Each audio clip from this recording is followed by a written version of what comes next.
जब हम जनजातीय गौरव वर्ष की शुरुआत कर रहे हैं, तब ये समझना भी बहुत जरूरी है कि इस आयोजन की आवश्यकता क्यों हुई।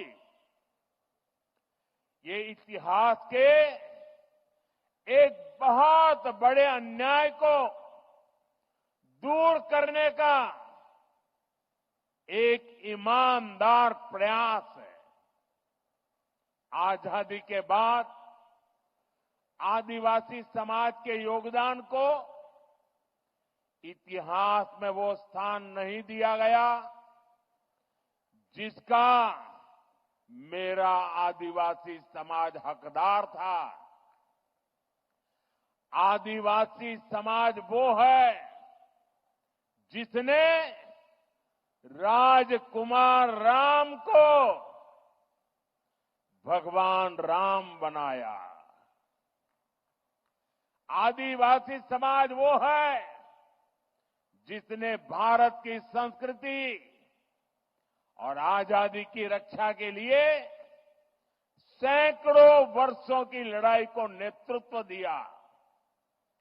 लेकिन आजादी के बाद के दशकों में आदिवासी इतिहास के इस अनमोल योगदान को मिटाने की कोशिशें की गई।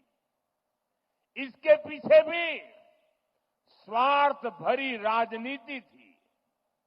राजनीति ये कि भारत की आजादी के लिए सिर्फ एक ही दल को श्रेय दिया जाए, लेकिन अगर एक ही दल, एक ही परिवार ने आजादी दिलाई तो भगवान बिरसा मुंडा का उल गुलान आंदोलन क्यों हुआ था?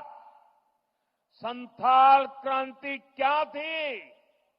कोल क्रांति क्या थी?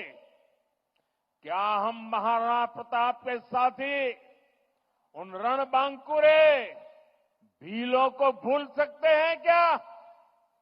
कौन भूल सकता है सह्याद्री के घने जंगलों में छत्रपति शिवाजी महाराज को ताकत देने वाले जनजातीय भाई बहनों को? कौन भूल सकता है अल्लूरी सीताराम राजू जी के नेतृत्व में आदिवासियों द्वारा की गई भारत माता की सेवा को?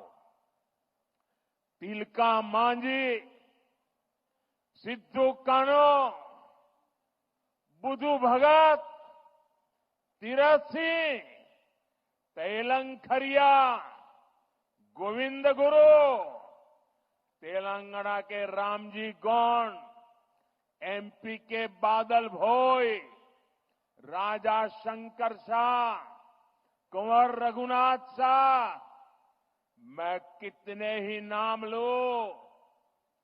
टंट्या भील, नीलांबर पीतांबर, वीर नारायण सिंह, दिवा किशुन सोरेन, जात्रा भगत, लक्ष्मण नाइक, मिजोरम की महान स्वतंत्रता सेनानी रोपुई लियानी जी, राजमोहिनी देवी, रानी गाइडिनल्यू, वीर बालिका कालीबाई, गोंडवाना की रानी दुर्गावती, ऐसे असंख्य असंख्य मेरे आदिवासी, मेरे जनजातीय शूरवीरों को कोई भुला सकता है क्या? मानगढ़ में अंग्रेजों ने जो नरसंहार किया था, हजारों मेरे आदिवासी भाई बहनों को मौत के घाट उतार दिया गया था, क्या हम उसे भूल सकते हैं?